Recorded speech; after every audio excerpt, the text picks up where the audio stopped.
I'm on my way to an army camp in the snow, here at the top of the world, where NATO troops are training in Arctic warfare. Right here, next to this long, snowy border with Russia. It's over 1,000 kilometers long, and it separates Finland from its neighbor, a country with 26 times the population of Finland. Finland also borders the Baltic Sea, where NATO has been clashing on the water with Russia's shadow fleet of ships. It's also squarely in the Arctic region, another newly vital geopolitical domain. This is a place where empires have clashed, and where they might clash again. Here's the gate to Russia, and it is totally closed. Let's see if I can get in. I'm in Finland to train with their army as they show their new NATO allies how to fight in the high north. I'm here to sleep in the snow, to witness and participate in the rigor of Arctic warfare. But I'm also here to go beyond the military, to get a closer look at this unique country, to understand how their past haunts them, and how these memories have caused this quiet and peaceful people to be constantly preparing for crisis and war. A vigilance, an awareness of threat that might actually explain why they are considered the happiest people on Earth now 8 years in a row. From the border with Russia to the many bunkers scattered throughout the country, you're about to see a pretty unique security situation, a strategy and a mindset born out of Finland's unique geography. So, I'm headed to a military base in the frozen north of the country to join over 1,000 troops in a live combat exercise in the snow. This will be the beginning of my quest to understand how this country is preparing and what they're preparing for. Of course, there is cold and then there is Arctic. You have to be sure that the trooper is able to survive in these circumstances.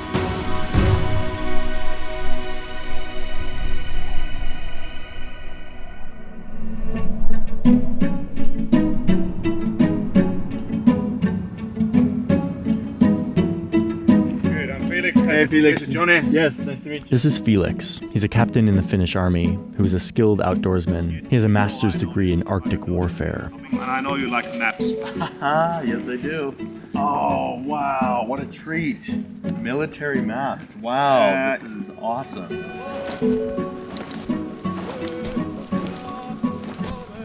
Felix will soon be dropping me off in the middle of the snowy forest to fight and sleep with the troops in the snow. But first, there's a few important steps. First up, clothing.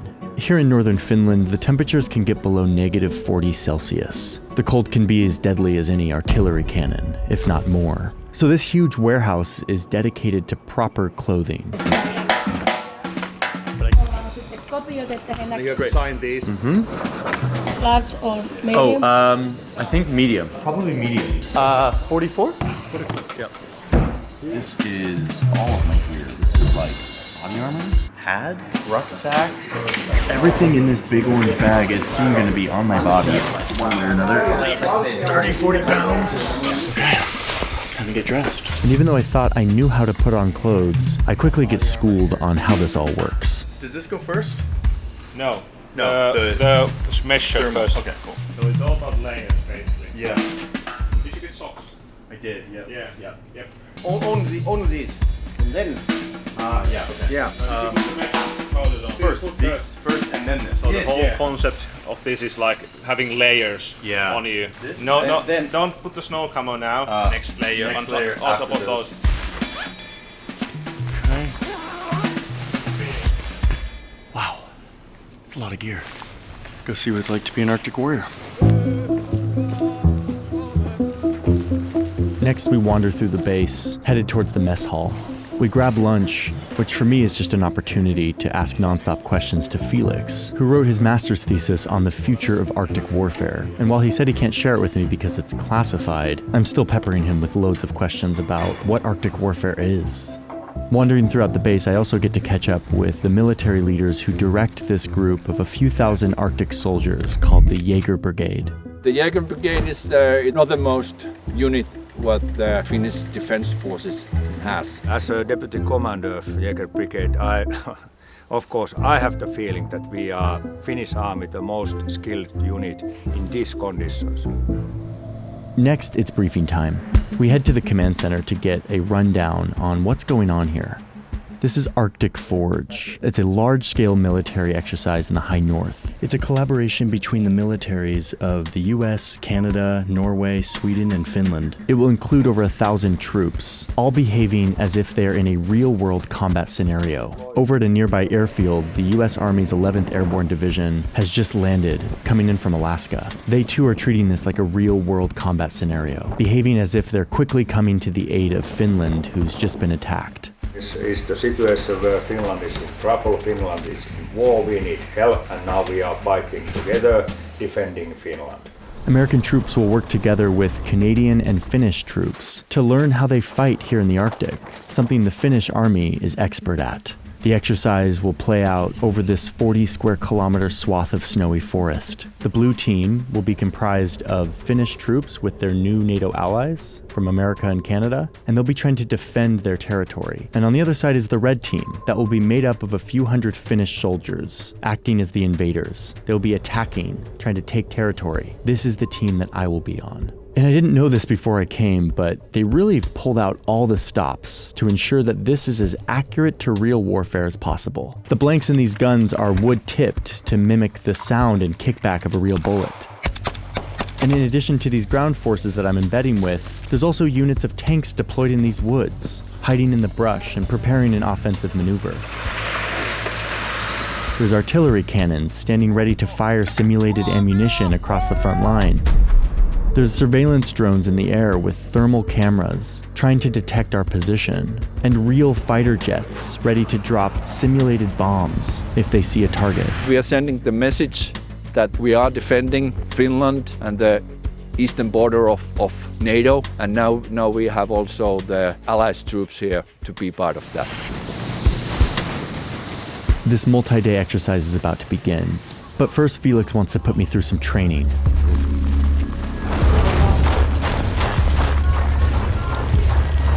The conscripts here run through physically intense training, like this exercise where they run through a raging fire with all their gear and a gas mask on to simulate facing napalm or other incendiary weapons. They practice shooting on skis, but perhaps most importantly, they prepare to face the real killer up here. There's cold and then there's Arctic. Fighting in the Arctic means potentially falling into a river or one of Finland's nearly 200,000 lakes. So I'm about to get on some skis and fall into this river on purpose and then try to get myself out, all without panicking. So I have to make sure I'm calm before I dig myself out. Man, what have I gotten myself into here? Good job. What's your name? What's your name? Johnny Harris. Stay down. What's your name? Johnny Harris. What's your job? I am a video journalist. How do you like Finland? I love Finland. Is it cold down there? It is very cold down here. Okay, you make it up.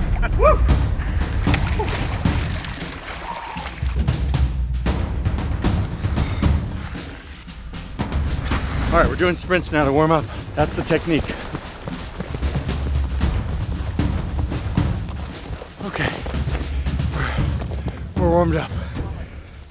I'm half cold, half warm, but also kind of like feeling some endorphins after that cold water. That was freaking awesome. Wow. I'm dressed and slightly warmed up. Now I'm gonna go learn how to make a fire. Felix shows me the ways and makes it look pretty easy. But now it's my turn. You can cut this part out. Let's see if I can get this thing to light. Nope. Man, you made it look so easy. You're holding it wrongly. I am not going to survive the night. Oh, this is hard. I'm determined to make this happen. Okay. Moment of truth here. Take the rod a bit. Oh, yep. You got it. Okay, there we go. More stuff, more birch bark, more birch bark. Yeah, there she is. Cool, we got a fire, folks. It seems like a lot of these survival skills is about not panicking, keeping yourself calm, even when you kind of want to freak out. For US Army, in the tents, they mostly use gasoline, diesel heaters, propane or whatever. Yeah. And in Finland, all of our tents are basically heated up with firewood, with stoves. I keep having to remind myself that there's 5 million people in this country. Like, that's the size of like the state of Oregon, and yet you guys have this military that like people come to learn from. It's pretty impressive. Do you feel proud of that? Of course, we don't have the budget to be like a full-scale, huge army. We have the conscript service.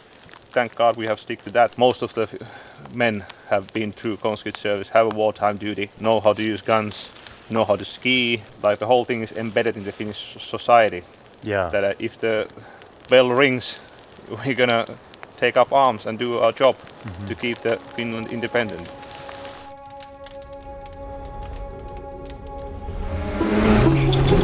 The combat exercise has started. Felix has dropped me off with one of the soldiers who's taking me towards the front line. We're now deep in the forest. I arrived to this readiness unit of this Arctic platoon, and they're getting ready to deploy, to mount their offensive, to try to take this nearby hill by force. NATO troops will be trying to defend it. These guys are the tip of the spear for the Finnish army, and we're about to see how they work. We're getting ready to go to the front line and do this offensive. Every weapon is actually linked to a system that calculates the damage that it would do and where it would hit. The planners of the exercise can assess how each team is doing. They can see where artillery fire is going, who's shooting who, how many casualties. We're plowing through this forest in a BV. It's a carrier vehicle that brings troops through the forest without the need of roads. They seem to be able to move through anything.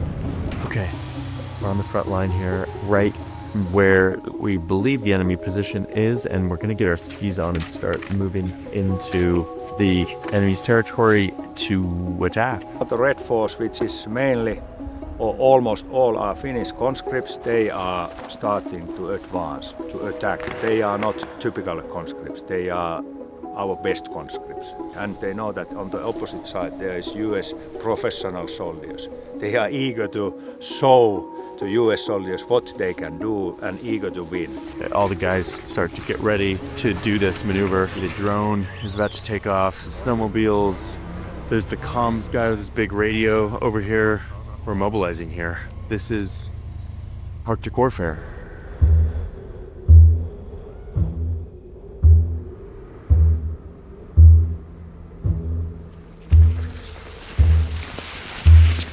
So we're moving through this forest right now, clearing this area.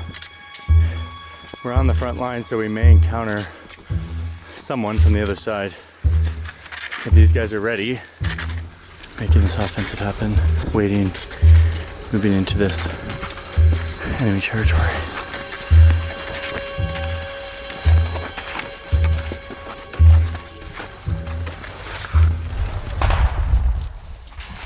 Shots ring out from a firefight that is happening from another unit on the front line.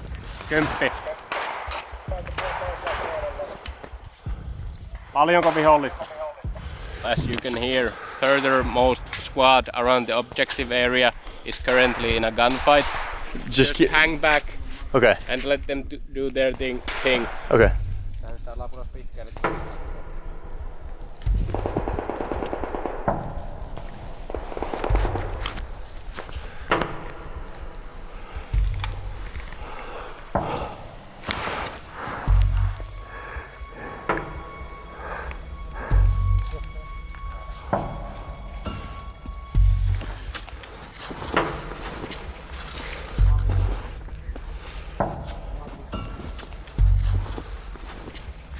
We're close to our target. And then, a few meters later, okay,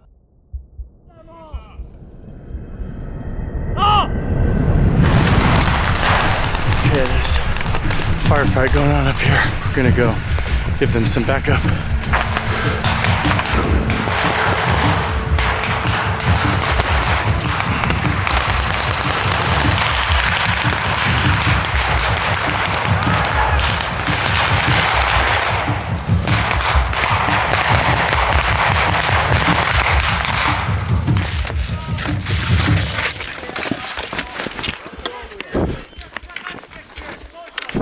My unit wins this firefight within 20 minutes. We've captured these troops. It's a unit mostly made up of American Army troops. The guys will check your gear and see if you have anything anything we might have interest in. These American troops came here to train with the Arctic war experts and are finding all kinds of surprises. The first of which is just how to move through such deep snow.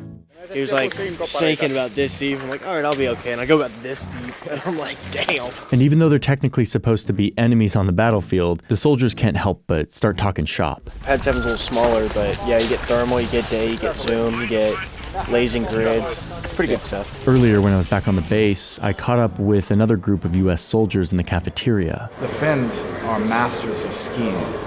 So they're able to basically use the terrain to their advantage. The field craft of it is the most interesting part of it. That's one thing you can really learn a lot from the Finns, because there's like the United States Army way of doing things, technology, and this, like in environments like this, what's old is new. Oh, this stuff works. And so being able to learn those lessons is critical. So through this sneaky offensive, we captured this hill, completing our objective for the morning. All of this is being updated on a live map back at HQ. The day continues with more operations and fighting all over this battlefield.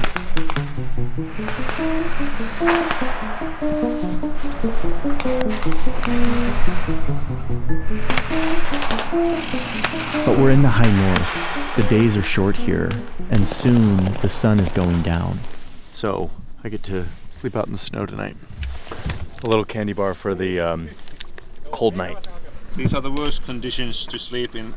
Maybe the worst possible weather to sleep in the snow that he's gonna be doing. Out here in Finnish forest, and I wouldn't be able to do this kind of video if I didn't have a sponsor. In fact, my whole channel is made possible because of sponsors. So I'm going to take a minute to thank today's sponsor, who is Incogni, a longtime sponsor of the channel. Incogni is the solution to all of the spam and junk that we get in our emails and telephones in recent years. There's an entire world of data brokers who take your phone number, your address, your age, your browsing history, and they sell it on an open market to lots of different people, corporations, insurance companies, people search sites, who then use that data to try to sell you things or try to jack up your insurance prices or make it available for people to search who you are. And perhaps most annoyingly, to send unlimited robocalls and junk emails to your world. This has always been an issue for me. I made a video a while back about how annoyed I was by junk mail. I actually tried to stop it in that video and was unable. Incogni is the solution for stopping this barrage of junk mail that comes from all of these data brokers. What you do is you sign up,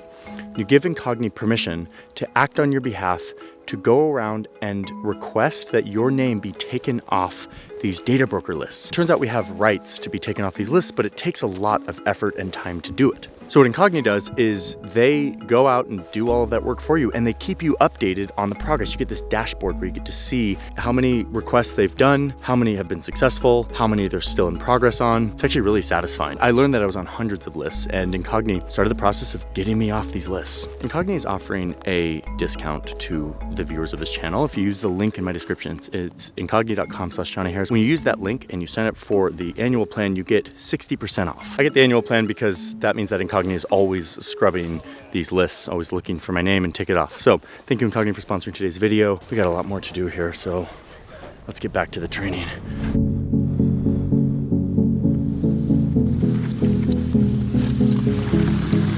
Night has fallen, and I'm riding back to camp on a snowmobile. We have our headlights turned off, and we're navigating with night vision. There are drones and jets in the air. They'll be able to see us if we create too much light or heat.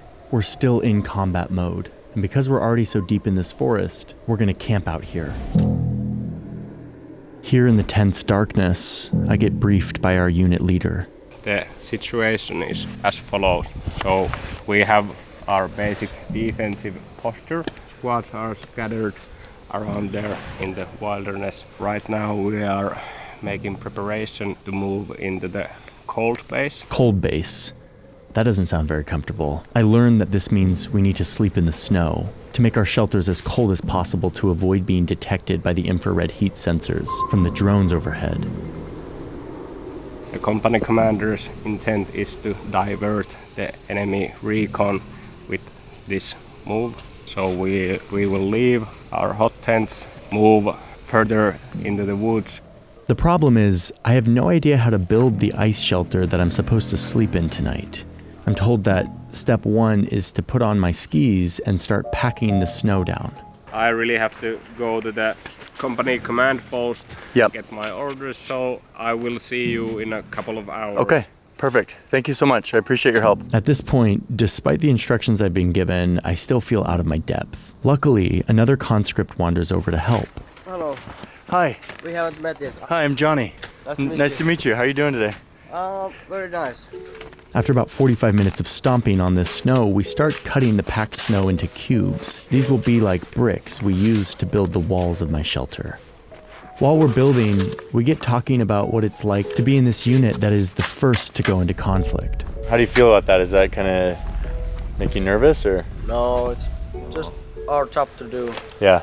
Protect our country. Yeah. All right, we've got ourselves a nice looking shelter here. It's coming together. Can I offer you a piece of Finnish chocolate? Oh, of course. Thank you so much. Wow. That'll warm me up. Oh, wow, it's so good. Best chocolate in the world. It really seems like it. Wow. Cool. I've got a place to sleep. Okay, the snow shelter is finished. Who knew I could make a snow shelter? There it is. This is my shelter.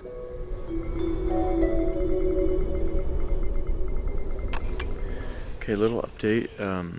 It's now after midnight, and the platoon leader has woken me to tell me that my shelter does not disguise well enough because the tarp kind of sticks out and my thermal signature will be picked up by infrared drones. So we have been up cutting down trees with big branches and putting them on my roof and then putting the tarp over that so that it's more supportive so I can pile it full of snow and then branches on top of that snow. So I've done that for the last hour, and now my shelter is very well disguised from both optical and infrared sensors. And I can go back to bed. The problem is, my shelter now looks like this. All the trees that I had to put on it are now poking down into the shelter. And I'm gonna have to sleep among them. As I close my eyes, just out of reach of the pine needles, this is where I'm sleeping, here in my ice tree cave. See you tomorrow.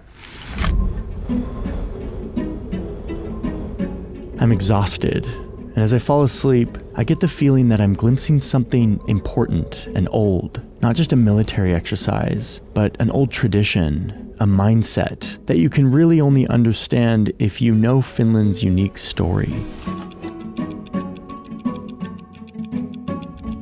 Finland is stuck between East and West. They were ruled for centuries by Sweden. Then they were conquered and annexed by the Russian Empire in the early 1800s. During that time, Russia tried to stamp out Finnish culture, tried to turn this land and its people more and more Russian, but they resisted. And then, in the early 1900s, Russia descended into a chaotic revolution that threw out the monarchy and eventually gave rise to the first ever large-scale communist system. This would become the Soviet Union, the largest country on Earth, spanning 11 time zones. And right here, little Finland took advantage of the chaotic revolution next door, and they broke free. They declared independence. It got ugly for a few years, there was a bitter civil war, but eventually Finland emerged as a whole independent country. But the threat didn't go away. The Soviet Union wanted to take back land that they believed belonged to them, but soon they'd find themselves in competition with another growing empire. At first, Stalin and Hitler wanted to avoid war with each other, so they signed a pact, promising not to fight one another. But then they secretly agreed to give each other spheres of influence into which the other wouldn't invade. On the list of countries that were fair game for Stalin and his Soviet Union was Finland.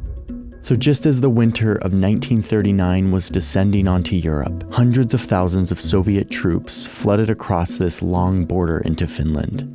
They had tanks and air power, and they were fighting against a much smaller and weaker Finnish army.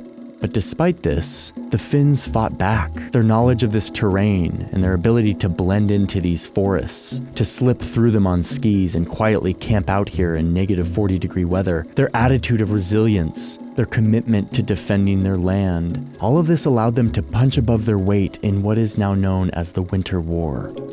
And they lost territory in this war, but not as much as they should have. They were able to maintain their country and their independence. Soon, World War II would engulf this whole continent into war, genocide, and conquest. That spheres of influence agreement between the Soviets and Germany was broken when Germany started conquering east. This is when Finland saw a chance to win back some of their strategic land that they had lost, and they made a difficult choice, accepting troops and supplies from the Nazi regime and going on the offensive against the Soviet Union to get their land back. It was a strategic move in a brutal war, but one that put Finland in a compromising position of aligning with a genocidal regime. With the help of the Nazis, Finland got their land back, and then some. But eventually the Soviets and their Western allies started winning the war, beating back the Nazis. The Soviets then turned their attention back onto the Finns and pushed them back to here. The Soviets made Finland pay them back, made them accept responsibility for the war, and acknowledge that Finland had allied with the Nazis. They were also required to remove German troops from Finland, which they eventually did, though they had to use force to do this in a short conflict in Lapland. By 1945, the devastating World War was over, and Finland somehow remained intact, having paid a heavy price, and coming out of all of this with some serious lessons learned, a traumatic memory imprinted on this nation. In our conversations, we've heard a lot of people bring up those conflicts. That history seems to be more present here than I normally see. It's still very vivid, the war history in Finland. After the Second World War, there's been at least 1 or 2 generations before me. But still, I mean, I do feel this memory because also I know my grandparents were in the war, and those memories just stick. We have the Winter War and the war after that, and well, it's hard to forget. Although I was not born even yet, but my parents were participating in the war. So our history as a small country, also our experiences from the Second World War are, they're a generation away. So it's like all our families have stories from that time. The memory about the Winter War and continuous war, it's there. We lost 10% of our soil after the Winter War. I think that nobody wants to be in that positions anymore. It has left us with some sort of wounds, like internal wounds, that might play into this, how we feel about Russia. But this memory isn't just about how they lost land. It's also about how they were somehow able to resist being conquered, especially in the Winter War when they were fighting entirely alone against a much more powerful military. We were able to maintain the independence throughout. Ever since we have had to live together with this big neighbor, not in the shadow of it, but under the breath of Russia. And it has created a kind of a special mindset of always being prepared. What happened in the Second World War, it's really big impact on the culture in Finland, I think still. Even though people would probably say that, it's not that big of a deal, but I think it's like a very, very big influence still today. Knowing this history made spending time with these soldiers much more meaningful. Almost all of these soldiers are conscripts, mostly young men who are required to serve for up to a year, Finland being one of the few countries in Europe that still requires their people to serve in the military. This provides yet another layer of collective memory and shared experience that makes its way into every Finnish household and family. People of Finland, we are not afraid, we are concerned, we know what's in the east, we have never forgotten that.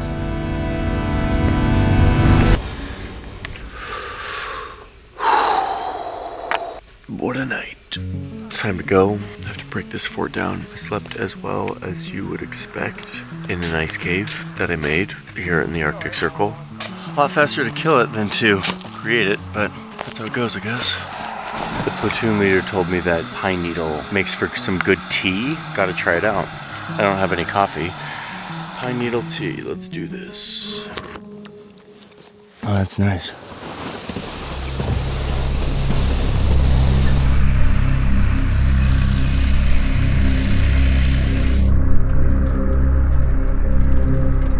We're headed towards another front line when the BV gets stuck.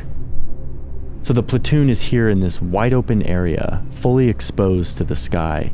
We spend an hour trying to get out, but we get interrupted with the news that a recon drone has spotted our location. And soon, an F-18 Hornet is speeding our way, and within seconds, it drops a simulated payload that hit right on target, the target being us, killing nearly everyone in our unit. The surviving team continues the simulation, acting as they would in a real-world scenario. They take stock of the wounded, they carry them out to safety, and as all of this is happening, the platoon leader breaks the news that he was hit as well. I'm dead as well, so you're dead there won't be any advances when right now this platoon is not doing anything. It's game over for my unit. We had a good run, and I'm certainly much more informed on what Arctic warfare actually means.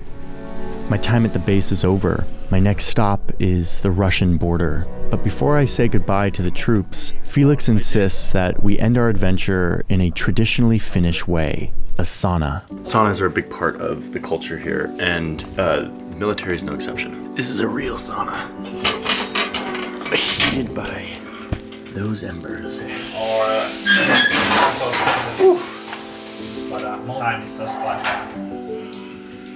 And even though my training is done, I can't help but head down to an ice hole, cut into the river.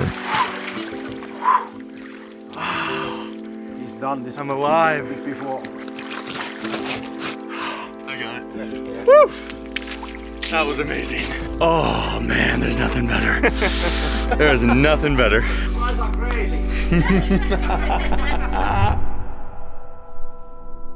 Okay, now it's time to head east, towards that blood-soaked border with Russia, to continue my journey to understand the Finnish security mindset. It's becoming clear that the military is just one layer. The rest of the story takes place elsewhere, in underground bunkers, hiding beneath cities, and along this line in the woods, whose violent history is still on everyone's minds.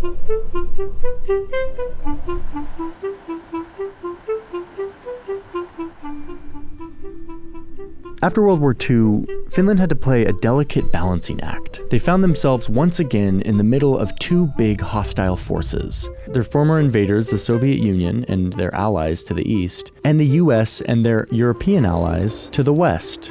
Finland was squeezed between this global Cold War. But being a totally independent, sovereign democracy that was increasingly leaning west, Finland still had to deal with the fact that this superpower, the Soviet Union, like all superpowers, felt entitled to a sphere of influence around its borders. Finland knew all too well how easily the Soviets could violently cross this long border to secure that influence. It was etched in blood in their collective memory. So while Europe was hardening into an American-led alliance, Finland had to walk a tightrope. We have always known that Russia is or can be a threat, but always still, focusing very much on defense and the potential threat which Russia might be posing. People saw a risk in kind of stirring up the situation that we had in the area. The feeling was that there was less to gain by a NATO membership than by continuing to take care of the territorial defense by ourselves.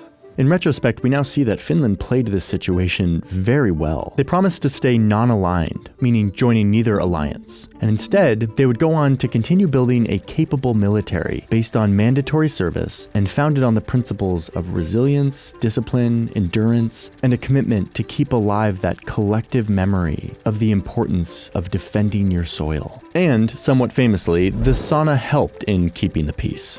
During the tensest years of the Cold War, one Finnish president would invite the Soviet leader, Nikita Khrushchev, to strip down and sauna with him, where they would talk geopolitics, build rapport. Many believe this was one important way that Finland avoided tension with the Soviet Union. Meanwhile, the border between these two countries thrived. Trade flowed, tourists came, these neighbors stayed peaceful. But eventually the Soviet Union fell, and global peace seemed right around the corner. Most countries in Europe pared down their military. They did away with mandatory service. But Finland did not. They stayed the course of vigilance and preparedness, their proximity too close, their collective memory too strong to let them let down. Quite many countries has lost their ability to fight this kind of a close fight that we are expert on. I guess it's also the consciousness that the reality could be so different if we lived in an autocracy like Russia. But soon, the careful tightrope that Finland walked for decades would soon be shaken. Ukraine is under attack by land, sea and air. Cities across the country come under intensified attack. Well, to be honest, I remember it like it would have happened yesterday. I stayed awake that night, and that changed everything. It was a complete disappointment, and the trust was gone in one night. I was at home. The signal was that now is the time to really join NATO. And really this is also difficult to describe, not only from the point of view that we want to take care of our own security, we want to feel safer, but also the consciousness that we need to contribute to the security of our values and essentially the entire alliance. The support for NATO went up first 53% in the first weeks and then up to 76% and later even over 80%. People reconsidered the situation as a whole. Overnight. Finland and their neighbor Sweden joined the alliance in April 2023, putting a final end to decades of non-alignment and the diplomatic balancing act with their neighbor to the east. I think it's a little sad we lost our neutrality, but I think it was the only choice to guarantee our freedom. I'm very happy that we are now members. So I think we feel very good, we feel protected, we are not alone. Everybody believed that being neutral will help Finland stay out of trouble. But when Russia attacked Ukraine, it showed us that, okay, we can't trust in us being neutral. No, I'm safer, definitely safer. I think so. We are member of NATO and our army is very good. And we hope it will continue because Mr. Trump speaks this and that. Now that Trump is in office and it seems impulsive, then that brings us more of these feelings of anxiousness. But if everything is stable in USA, then I think NATO feels also stable and brings peace. I feel that Finland joining NATO was necessary. I feel quite good about it at the moment. After the attack, it was the best decision ever, in my opinion. Before we joined NATO, a lot of people were kind of stressed about if Russia was going to come here next. But now that we've joined NATO, I think a lot of that stress has gone away and there's way less anxiety about a war coming. I feel much more secure. The civilian society opened their eyes, okay, this is happening. We need to do some decisions now. It's good that we did those decisions. Why is it good? So that we would never be alone again.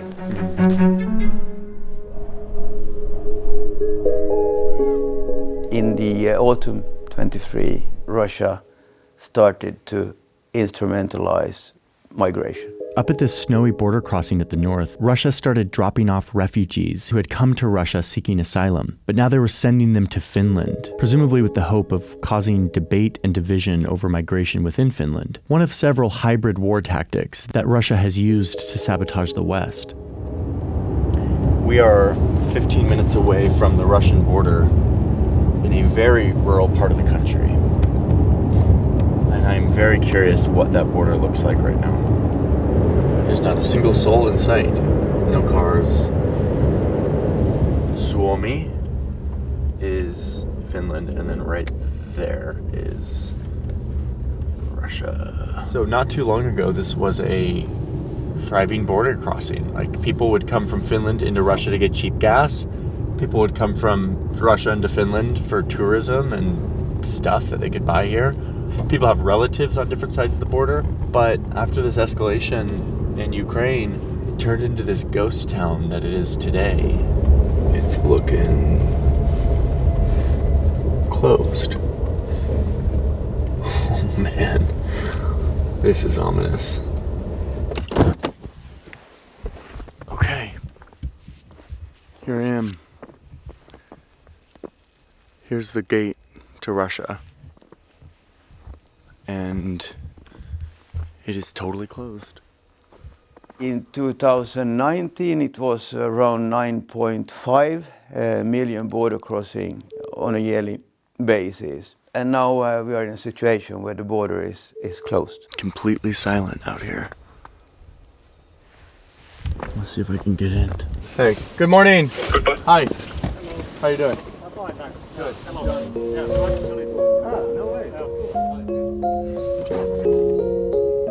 At the moment, we have no political contacts at all with Russia due to the fact that they blatantly violated international law.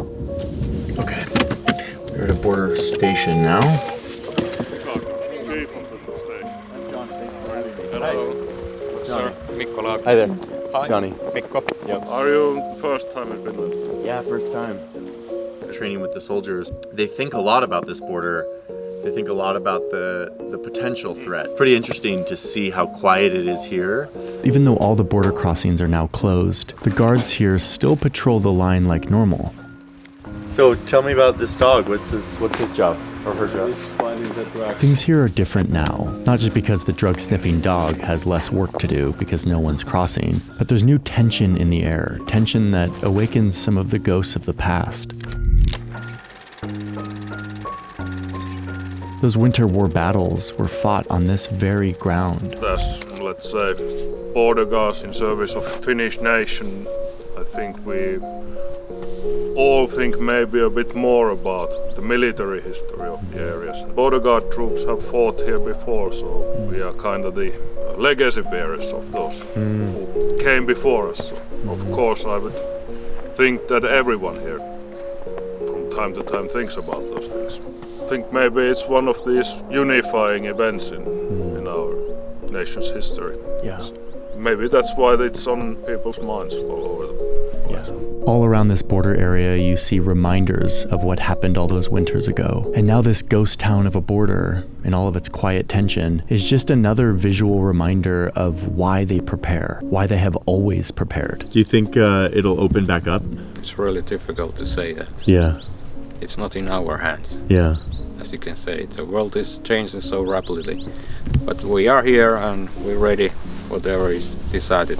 They tell me I can drive along the border, as long as I don't try to cross it. But before I leave, I have to ask. On the inside, do you guys have any maps that you can show me? Or any visuals? No, actually a bit restricted on that one. That's what I figure, yeah.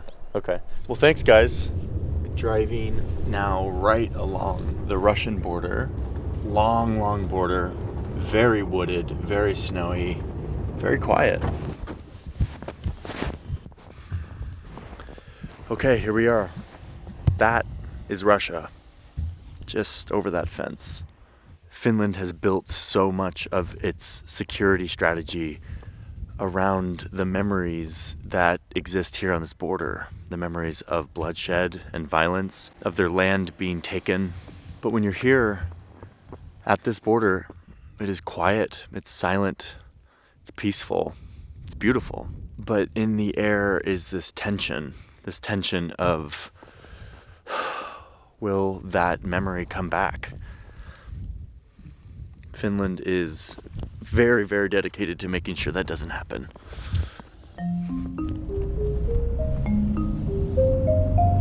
As I head back to Helsinki, the capital, something that one of the border guards said to me stuck in my head. I don't know if it's unique, but the preparedness kind of stretches into all sectors of life. Yeah. So it's not only the military and police and this, but also the civilian infrastructure is integrated quite well. As an American, it's hard to think of defense as anything other than a large, powerful military. But it's becoming clear that here, they think of it very differently.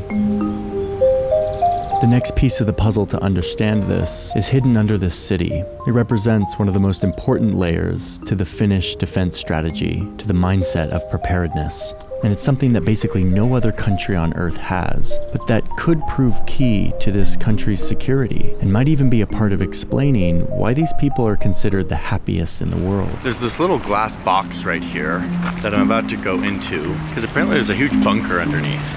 I love bunkers. Let's see. And I keep seeing people with hockey sticks descending into the glass box. What's going on down here? We're going down. Yes, We're going very down. We are going to the shelter. Yes, cool. Wow. Wow, this place feels like you're in a cave. So we are now approximately 20 meters below ground. Sure enough, there's a huge bunker down here. It's one of many massive underground shelters all over the country. In Helsinki, we have 5,500 independent shelters, and we have sheltering places for over 900,000 people. And Helsinki is only 680,000 strong. It's not in scale, but still, this shelter is intended for this residential area only. I see. Okay, but what are these bunkers for? Flying objects, shrapnel. The shaft is making turns like this. So the pressure gets absorbed to the bedrock. And then the first man-made barricade is that pressure wall, which is theoretically nuclear proof. That's the small one. Oh, it's the small door. It is the small one. The second man-made barricade against weapon effects is the chemical door, which we can keep all the toxic elements out of the shelter, and we can keep slight overpressure on the shelter. This is not a normal thing for a country to do. I explored the bunker culture of Switzerland, which is also very unique, but almost no other country on Earth has this much bunker space for their people. And it isn't long before I'm told that these bunkers are directly tied to the same history, the same memory that we've been hearing about everywhere. And since the Second World War, where the biggest threat was airplane, an airplane carried weapons, these hard shell and closable quarters became only way to protect citizens against weapon effects. We have keeping it within our legislation ever since. After the experience of the Second World War, we saw the need to really protect our civilian population as best as we could. We never gave up, not even when the Cold War is finished, unlike many other European countries. Yeah. So we've always had a very clear view of the threat picture that we face because of our geopolitical location. We go through this next door, and I understand why I saw so many people carrying hockey sticks down here.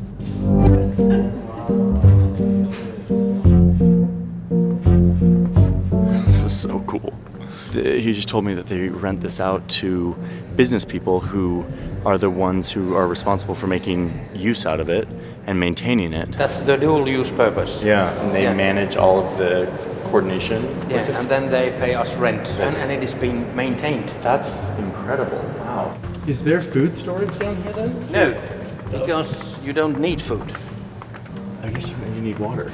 Yeah. Yeah. Person is designed it so we cannot live without air for no more than 3 minutes. Mm-hmm.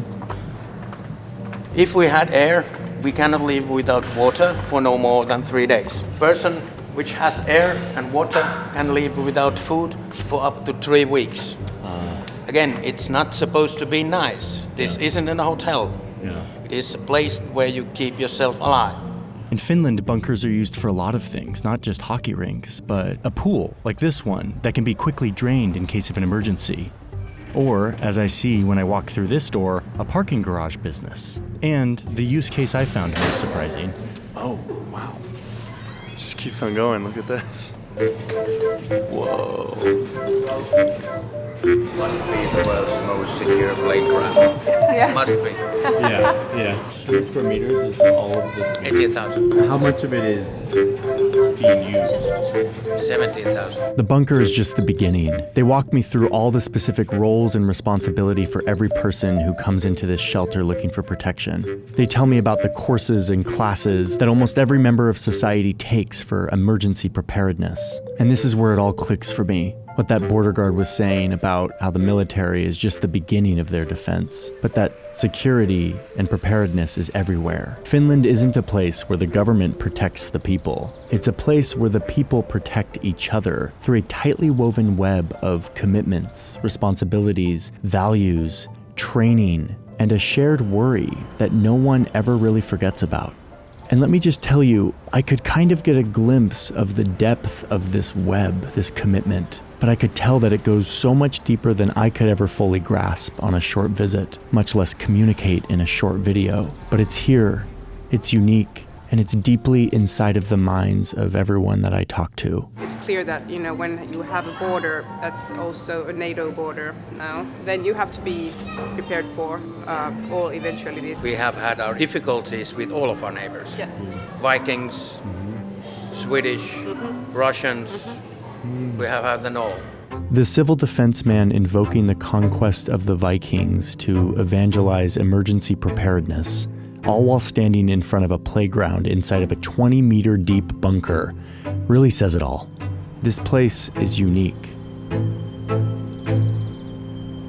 What led me to Finland was a curiosity about its military capabilities. Small country with a big, capable military. Its Arctic warfare skills, its unique geopolitical position, its recent accession to NATO. But after exploring the security of this nation, I'm seeing a country where every person has some role to play in the defense of the people and the land. They prepare and they train, not just in military bases, but in office buildings, in business boardrooms. They all know where to go in case of an emergency. Because, of course I do, that's where I play hockey on Thursday nights. But more importantly, they know what to do if an emergency arrives at their doorstep. So as I've been mulling over this question of why Finland continues to be the happiest country on Earth, I had some theories. Maybe it's because they drink double the amount of coffee of other European countries. Or maybe it's because they spend so much time in saunas. Or maybe it's because, in addition to being a rich country with plenty of abundance, they also have what a lot of other rich countries lack: a sense of collective belonging. A unity that is, yes, provoked by a threat, but that has turned into a source of empowerment and confidence for the people, who all feel united in a goal of securing their freedom. The way the world is going, the Finns may need to pull upon this preparedness. The melting ice to the north is turning the Arctic into a new domain for geopolitical competition. And to the south, Finland is already seeing and responding to Russian sabotage of internet cables in the Baltic Sea. And these border guards are preparing for increased military activity and potential sabotage along this line. Felix left me with a gift, a badge from the Jaeger brigade, a symbol of friendship and belonging, and a reminder to me of the time I got to glimpse this unique place, this special mindset that keeps this country safe and these people deeply united.